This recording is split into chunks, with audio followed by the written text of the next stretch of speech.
songs కానీ music చెప్పండి మహేషమ్మ అవుతున్నాడు ఇప్పుడు ఆ matching plus point Puri Jagannadh ఏంటంటే టాప్లో ఉన్నారు అది ప్లస్ పైన ట్విస్ట్ అన్ని పెట్టారు మన ఎగ్జాంపుల్గా చాలా సినిమాలు వచ్చాయి ముందు ఓవరాల్గా ఎలా ఉందండి సినిమా ఒక్కసారి ఎక్కువ ఇప్పుడు ఏంటంటే అన్న పూరి దగ్గర అప్పుడు స్టైల్ ఉంటుండే ముక్కు సూటిగా సినిమా ఒక లైన్ మీద నడిస్తే వెళ్ళిపోవడమే లైన్ మీద ట్విస్ట్ ఉండదు ఏముండదు అదే కాన్సెప్ట్ ట్విస్ట్ లేదు ఏం లేదు సినిమా చూడ స్టార్ట్ అవుతాను అక్కడికెళ్ళి అయిపోతూనే ఉంటుంది ఇక నా పని అయితే చచ్చిపోయింది అనుకో అంతే చచ్చిపోయింది ఇంకా మళ్ళీ ట్విస్ట్ ఉండదు బతికిందా లేదా ఏం చూపించలేదు కాల్చి చచ్చిపోయింది అంతే అదే చెప్పేస్తారు ఇక ఏం లేదన్న మొత్తం డిసప్పాయింట్ చేసి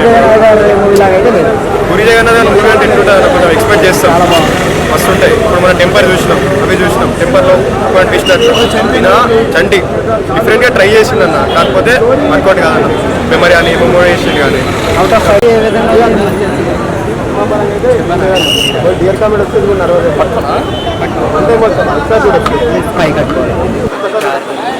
అలా చెప్పాను ఫస్ట్ నుంచి మూవీ మాస్ కమర్షియల్ గా అనిపించింది మాస్ సినిమా తెలంగాణ స్లాంగ్ లో చాలా బాగా తీశారండి రామ్ గారు యాక్టింగ్ మాత్రం సూపర్ తెలంగాణ స్లాంగ్ లో డైలాగ్ మాత్రం విరగా తీశారు భయ్య డైరెక్షన్కి వచ్చేస్తే అంటే సినిమా బాగుంది కానీ పూరి గారి పైన ఎక్స్పెక్టేషన్స్ ఇంకా చాలా ఎక్కువగా ఉంటాయి ఎక్స్పెక్ట్ చేసినంతగా రాలేదు ఒకటి మైనస్ బట్ మిగతా అంతా మాత్రం సినిమా సూపర్ రామ్ గారు యాక్టింగ్ పరంగా చెప్పుకుంటే సినిమా చాలా బాగుంది అండ్ డైలాగ్స్ మాత్రం సూపర్ తెలంగాణ స్లాంగ్లో డైలాగ్స్ మాత్రం సూపర్ ఉన్నాయి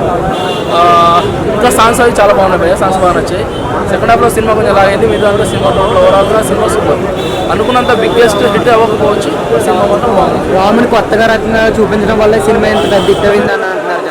అంటే తెలంగాణ స్లాంగ్ ఉందండి సినిమాలో రామ్ గారు కొత్తగా స్టైల్ అంటే తెలంగాణ స్లాంగ్ లో సినిమా బాగుంది డైలాగ్స్ మాత్రం సూపర్ అండి డైలాగ్స్ పరంగా తీసుకుంటే మాత్రం సూపర్ అని చెప్పొచ్చు రామ్ గారిది అంటే రామ్ గారు ఇంకోటి డిఫరెంట్ క్యారెక్టర్లో కనపడ్డారు అదొకటి బాగుంది అంతా బాగుంది డోలో ఓవరాల్ బాగుంది బట్ సినిమాలో ఇంకేదో ఎక్స్పెక్ట్ చేస్తాం అదొకటి కొంచెం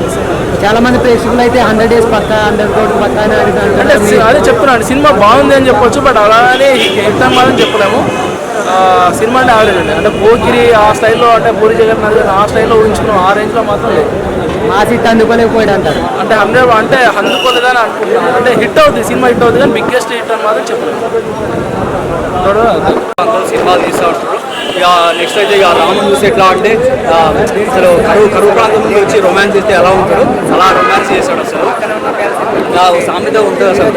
కరెంట్ ఉన్నప్పుడు ఛార్జింగ్ పెట్టుకోవాలి రోడ్ ఉన్నప్పుడు రొక్కల బండి పెట్టి లేకపోతే వేరే వచ్చి దంచుకొని పోతాడు అట్లా ఉంది అసలు ఏంటంటే మన కరెంట్ మిస్ అయిపోతే ఇంకో వేరే సినిమాలో వేరే హీరో ఆడుకుంటాడు కదా అన్నట్టు ఆ రేంజ్లో అసలు ఆ పర్ఫార్మెన్స్ చూస్తుంటే రొమాన్స్ చూస్తుంటే అసలు ఎక్కడ అసలు మనకు ఉండదు ప్రతి ఒక్కడ ఇక రొమాంటిక్ సీన్స్ వస్తుంటే అయితే ఒకటి చొల్లుగా ఆడుకుంటున్నాడు ఇక్కడ నుండి ఇక ఇంకోటైతే ఎక్కడి నుంచి ఆడుకుంటాడో అర్థం కావట్లేదు సగం సీట్లు తడిచిపోయినాయి అసలు సినిమా పోయేటోడు ఖర్చు పెట్టి ఆ సీట్లు తుడుచుకొని పోయి మళ్ళీ అక్కడ కూర్చొని హ్యాపీగా మంచిగా సినిమా చూడాలి మా ఫ్రెండ్స్ నలుగురం కలిసి వచ్చాము వాడు ఎక్కడ రివ్యూ చెప్తున్నారు వాళ్ళంతా ఇక అయితే ఒకటి ఎక్కడ గారిపోయిందో కూడా అర్థం చేసుకోలేదు వైట్ డ్రెస్ వేసుకున్నాడు కాబట్టి శాంతి అనుకుంటే కూర్చున్నాను కంట్రోల్ చేసుకుంటూ కూర్చున్నాను ఇక మామూలు అయితే ఏం లేదు అక్కడ కింద మీద వాడి కొట్టుకుంటాడు అసలు ఈ రొమాన్స్ ఏంద్రా బాబు ఈ సినిమా ఏంది అసలు ఇంత బ్లాక్ అసలు తెలంగాణ స్లాంగ్ అసలు హైదరాబాద్ స్లాంగ్ పెట్టి బోనాల పాట పెట్టి ఇక బోనాల పాట వస్తుంటే ఒక్కొక్కటి అయితే కింద మీద వాడి కొట్టుకుంటున్నాడు ఐటమ్ సాంగ్ బోనాల పాట ఇక టోటల్గా అసలు హైదరాబాద్ పొరగాలకి కూర్చోబోయించింది హీరోయిన్ కానీ వరంగల్ పొరగాల కూర్చోబోయించింది హైదరాబాద్ పొరగాల కారం పెట్టింది అట్లా వేసింది సినిమా అయితే రేంజ్లో ఉంది సినిమా బాగుంది బాగోదా సినిమా బాగుందో బాగోదా సినిమా అయితే బ్లాక్ బస్టర్ ఇటు భయ్య పోగిన తర్వాత మళ్ళీ ఆరెంజ్ హిట్ అంటే పూరి జగన్నాథ్ గారికి పూరి జగన్నాథ్ గారు అదృష్టం బాగాలేక ఇన్ని రోజులు ఎత్తిన ఏనాడు శని అనేది కూర్చున్నది ఆయన దరిద్రం పట్టుకుంది ఇప్పుడు ఆ శని అనేది పోయింది ఆ శని పోయిన తర్వాత మళ్ళీ ఇప్పుడు సినిమా అనేది మంచిగా వచ్చింది అదృష్టం బాగుంది ఇలా ఆషాఢ మాసం కాబట్టి మంచి రోజు ఇలా విజయ మంచి నక్షత్రంలో సినిమా రిలీజ్ అయింది కాబట్టి సినిమా బ్లాక్ బస్టర్ హిట్ అవుతుంది ఎక్కడ అనేది డోకా లేదు అసలు ఓకే థ్యాంక్ యూ ఏంటండి వీడియో నచ్చిందా అయితే ఓ లైక్ వేసుకోండి లేదంటే ఓ కామెంట్ చేయండి ఎప్పటికప్పుడు మా వీడియోస్ చూడాలంటే సబ్స్క్రైబ్ చేసుకోండి